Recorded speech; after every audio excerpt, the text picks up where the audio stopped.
Good morning and welcome back to my channel, Marian Motherhood. Today I wanted to talk about the topic of wounds in our children, forming wounds in our children. I'm sure I'm not the only mother who has maybe had this fear or had these thoughts.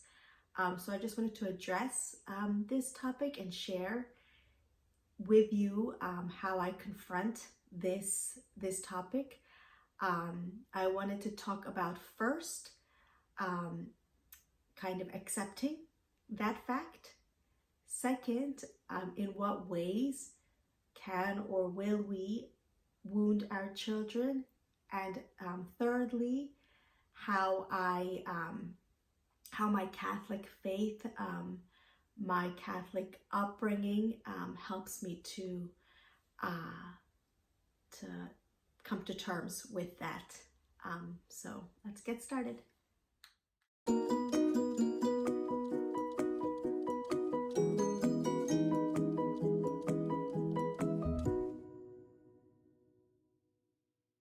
Okay, so first of all humanity is wounded. So everybody in this world, we somehow are wounded inside. We're broken inside. Obviously we are wounded humans, broken humans trying to raise other humans. So that's just a reality. And because we are broken unconsciously or naturally, we pass on our brokenness to our children. And so I think that's just a reality that we are born into. Our brokenness will inevitably be passed on to our children. So I think that's just, first of all, accepting that and not trying to fight that, and not letting it become this fear that if I do this or if I do that or if I say this to my child, I'll somehow hurt them for life. As parents, I'm sure we think of our parents and we think of some things that they did that maybe left some kind of negative mark on us or on our hearts. And I think it's just having that maturity to realize that our parents were broken humans. They did the best they could with us. And then we are broken humans and we will do the best we can with our children. And along the way, somehow end up marking them maybe in a negative way, hurting them somehow. In what ways maybe will we wound our children? Obviously, every single little child in this world is very different. Some are more sensitive, some are more proud. Everyone receives reactions and words differently. And so maybe one will be when we lose our patience, maybe a little too much. I know I'm guilty of this. I have 3 children, ages 3, 2, and 1, and I have 1 on the way. And so I'm constantly praying for patience. But I have lost my patience with my 2 small children. I've yelled at them. I've maybe held on to them a little too tightly out of frustration, kind of taking out my frustration on them. And those little things, I'm sure, maybe have marked them, especially my little boy who's a little more sensitive. Losing our patience with them, yelling at them, that leaves some kind of trace of wounds in them. The simple fact of saying no to them when they want to do something, and I say, no, you can't do that, because of either their well-being or because it's not time to do whatever they're asking to do. But I don't think children understand, mommy's doing this for my well-being. And so they think mommy's just saying no. And, inside they're kind of saying, why did mommy say no to me? Wounds can also be formed right in the moment of conception. Our emotions, our feelings, do get transmitted to our children when they're in our wombs. Well, for example, any negative thoughts I may have had while my children were in my womb um, has had some kind of effect on them in their subconsciousness. So I think wounds from the moment of conception, while the babies are still in our wombs, also happen. Wounds are passed down from generation to generation.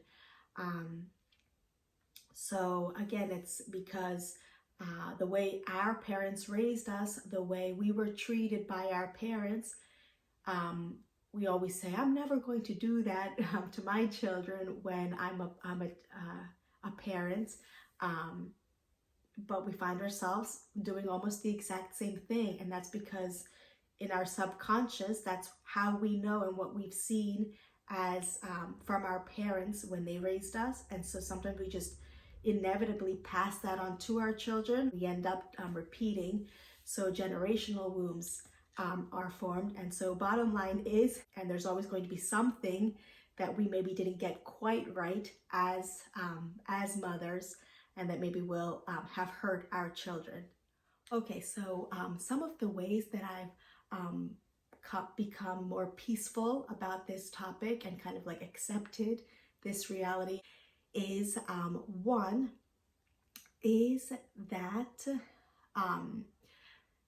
knowing that God specifically had this child in mind from all eternity to be born into this particular family in this particular period of time, and that he equips each one of us to be able to confront all the circumstances and the difficulties that we are born into.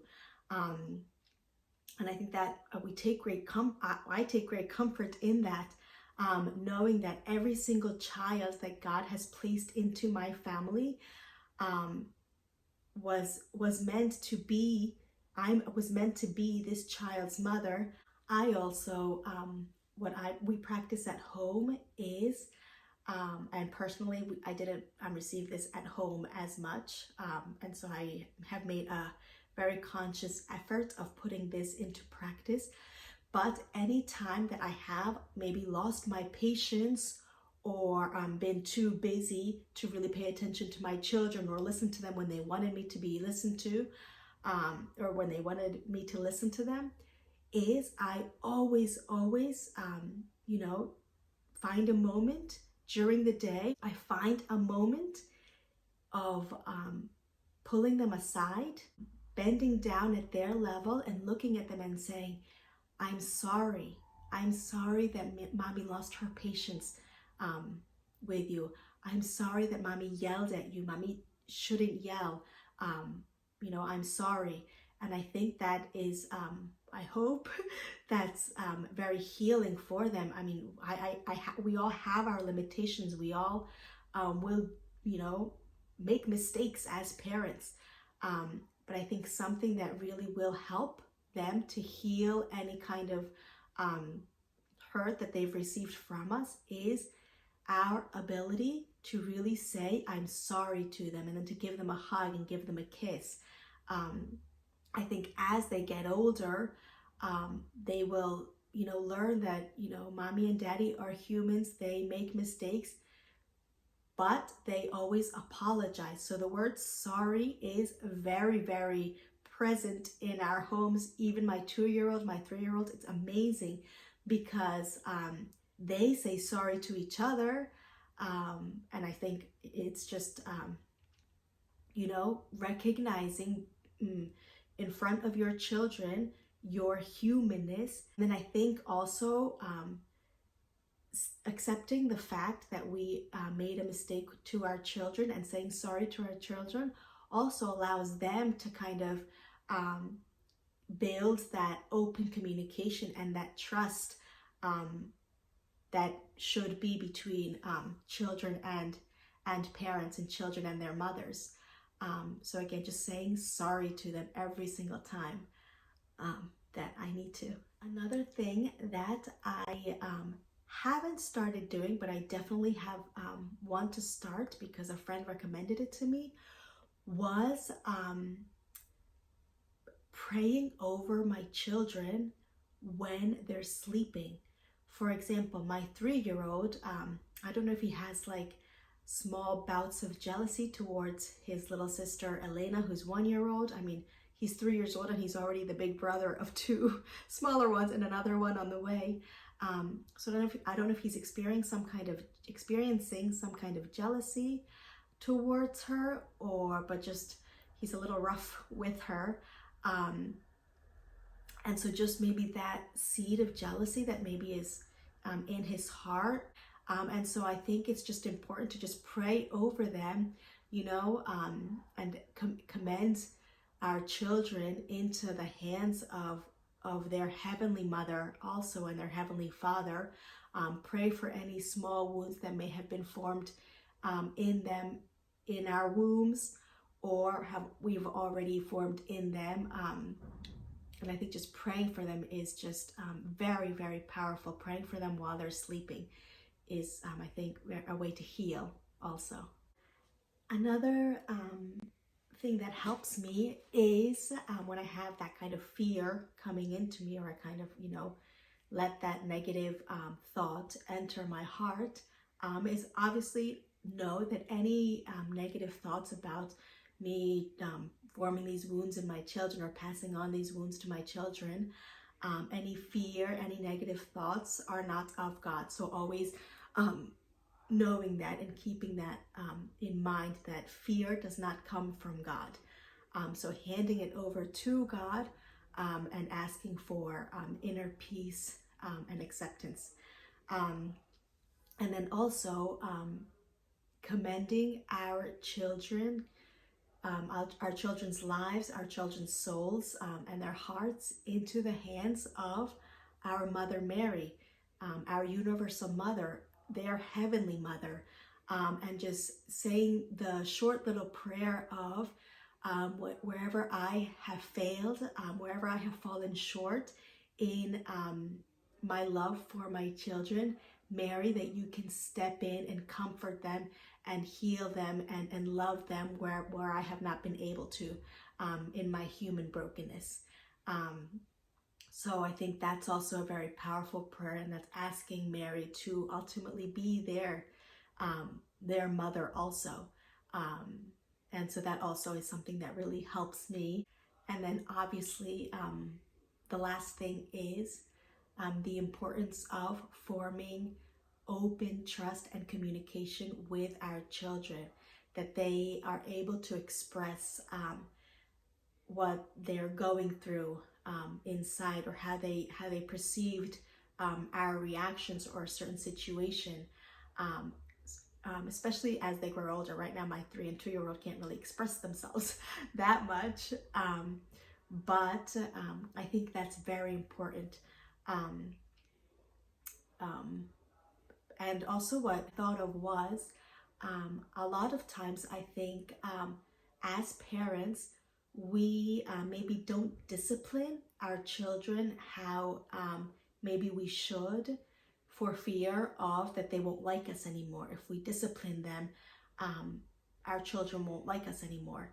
And it's actually the complete opposite. Discipline is a sign of love for our children. Our children need those boundaries, those limits, and even if they may not understand in the moment, in the long run, the fruits of our efforts to guide them and discipline them, always with love and with our maternal love for them, that's what our children need, that guidance and that discipline. God needs us to help him in raising and guiding and disciplining our children.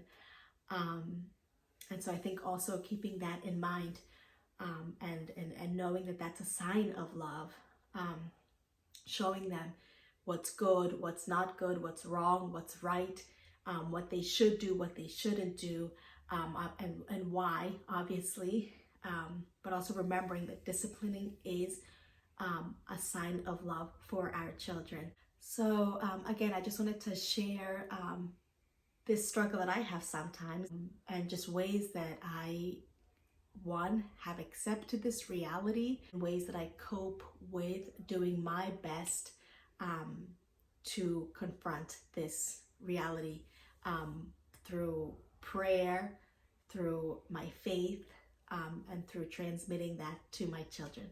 So thank you for joining me, and comment below what maybe is your biggest fear as a mother, or your biggest doubt as a mother. Thank you. Bye. See you next time.